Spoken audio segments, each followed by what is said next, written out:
this place, into this city.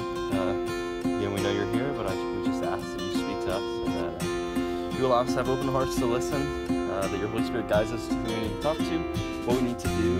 As absurd as it may sound, just lay it on our hearts and let us be willing to speak with one another and to speak with the people. You're a God of miracles, and we believe that you can do powerful things, so we just ask that you use us for those things, and that you just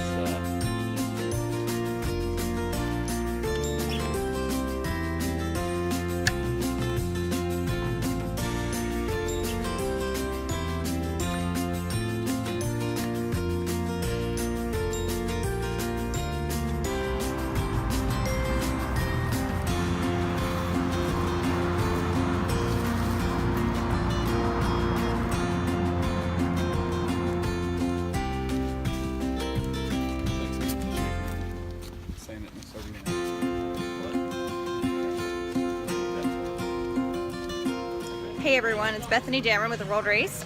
We're currently in Sombor, Serbia. This is month 1 for us. I'm with my team, Paradosis, and we are doing some ATL, Ask the Lord, right now. And I feel like I just need to document the story now before we do anything. So we were just walking across the square and we were asking, talking about some of our insecurities with asking the Lord and being Spirit-led. And then Peyton, would you like to share kind of what you were talking about? Then before you ran into the sign? Literally, God gave us the sign and he ran right into it. I don't remember. So Peyton was asking for God to just do something big and what's the craziest thing that Peyton could do or think of that would maybe either draw some attention or kind of be a sign. And literally, while he was saying these things, he ran into this street sign, knocked him. So we come around the sign, and there's a man there, and he comes up to us, and we start talking. And so we started talking to him. We asked if we could pray for him, but he didn't know a lot of English. He's Serbian. And then we turned around, and his friend had a pair of crutches next to him, and his leg was sprawled out.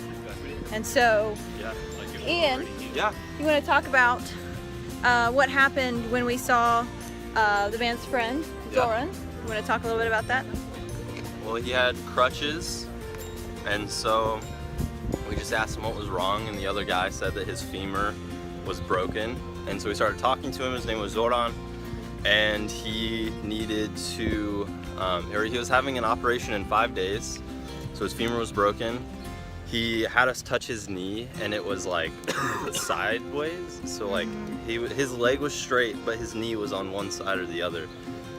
So we prayed over him a couple times, and I really felt like he was healed. I don't know necessarily, but we asked him to try and walk, because it reminded me of when Jesus prayed over the man to pick up his mat and walk, and he didn't want to walk. He's like, no, I'm okay, I'm all right. So now we just get to trust in the Lord that the healing will be done, and maybe his testimony is that the doctors don't need to do anything, or maybe his healing after the surgery is super fast, and it's just demonstrates the power of God. So right now, we did what we needed to do, and just listening and praying, and now it's in God's hand, which is weird for a doer who wants it to happen right away, but we have to trust that God is gonna let it happen in his own time. So, and he could be healed, we don't know. He didn't get up and walk, so we don't know, but we just gotta trust in the Lord. So, pretty cool. Yeah, it was. So going into this, it was kind of different. It's weird, asking the Lord to do something specifically, and in this moment. It almost feels like a challenge to the Lord, I guess, in a lot of ways. But we just kept praying, and sure enough, an opportunity presented itself. We were able to pray over 2 gentlemen, and specifically I was praying over the one gentleman who admittedly had been drinking all day. So I was just praying healing over him and his alcoholism and the grief behind it. And so, now it's time to wait and see if, when God's timing is to affirm, those prayers.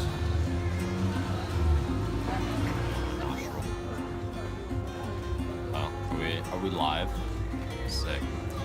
So I came into this kind of the same as everyone else, just asking the Lord and like kind of struggling because I kept like thinking, oh, is this from me?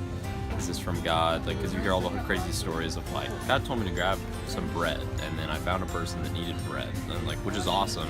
Not to say the Lord can't do that, but I was kind of like hesitant and struggling, and so like we all kind of shared that, and then when we walked forth, Hayden hit his head, which was funny, on a sign, but like it opened up an opportunity to talk to someone, and a lot of, I think, good came out of it, being able to pray for him, and just it was really good, and it was really refreshing that like it doesn't always have to be something as like crazy as a loaf of bread. Not that that's crazy, but like it can be something just simple, like walking by someone and praying for them. And so it was really cool, it was really refreshing, and yeah, I'm glad that it happened.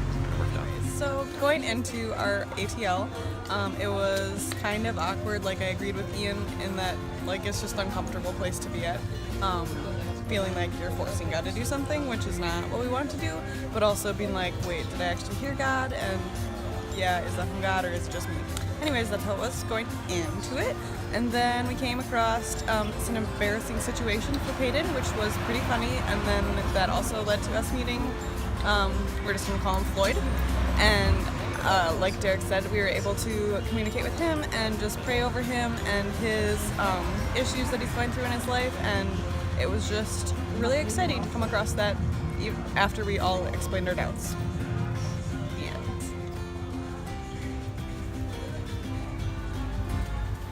Are you filming? Praise No way. No way. Praise the Lord. Can we delete this? I'll make mine go 5 minutes. I want that to my 1 second of the day. You're already at 15. You guys should delete and stuff here. Going into this, I was very selfish. I had limitations that I was putting on God, kind of my own mindset for the day, my kind of agenda, and I honestly could not have imagined what went on. There's no way for me to have said that we'd have ran into those two guys, so yeah, it was awesome. So, coming in to ask the Lord today, I just have kind of just been struggling a lot today, and I think really the biggest thing I came away from today was just learning to rely on my team. I just have been feeling really distant, and I was asking the Lord to speak to me, but really wasn't hearing anything. And then just getting to see what God did through each of my teammates through like crazy situations, like Peyton hitting his head, but the Lord just choosing to like intervene for us in our moments of weakness, and in the same way my team just like surrounding me in prayer. It's just been a really encouraging time of learning to like lean on them in the midst of me being weak in things. So yeah. And go. So going into today, I think I agree with everyone that, a little skeptical at first, especially if it's not your lifestyle to be constantly listening to the Holy Spirit and just doing what He says, which is a lot of what the World Race is. But I also have just really been convicted since coming on the race that I want to live a lifestyle of that, with Jesus abiding in me and His Spirit, and being able to listen to that and act on it, and living a life truly full of ministry. And so I was maybe a little bit more open today, just for whatever. And we stopped and prayed on the sidewalk, and I just felt like God was saying, go back to the ice cream place that you and David went to yesterday. And I didn't know why, because I was like, okay, I know it's hot, and I don't want to just go get ice cream and get ice cream. But I finally had the courage to speak up and say that to my teammates, and they were all on board, and we walked over here, and we just kind of continued that conversation of our insecurities. And when Peyton basically asked God for a sign, God literally gave him the sign. That was not meant to be funny, but it was. And it just opened up this amazing opportunity, and I just could feel courage swelling up in me. The man that had the broken knee or whatever was wrong with his leg wouldn't really look up at us. He wouldn't really talk, and I just felt like God was saying, go over there and sit, like get on his level, like sit down with him and try and talk to him. And when I did, he looked up, and it was just, I knew it wasn't me, it was Jesus. And we were able to kind of communicate, and we got to pray over him twice, and it was just, I feel just such this power and just strength and courage from Jesus. I know it's what it is, and I'm so excited that our team was able to experience this. We felt a little bit like this was homework going into it, and I'm just so excited that it wasn't. And it turned out to be this amazing experience that I think we're going to probably share for a long time. So, Thanks so much.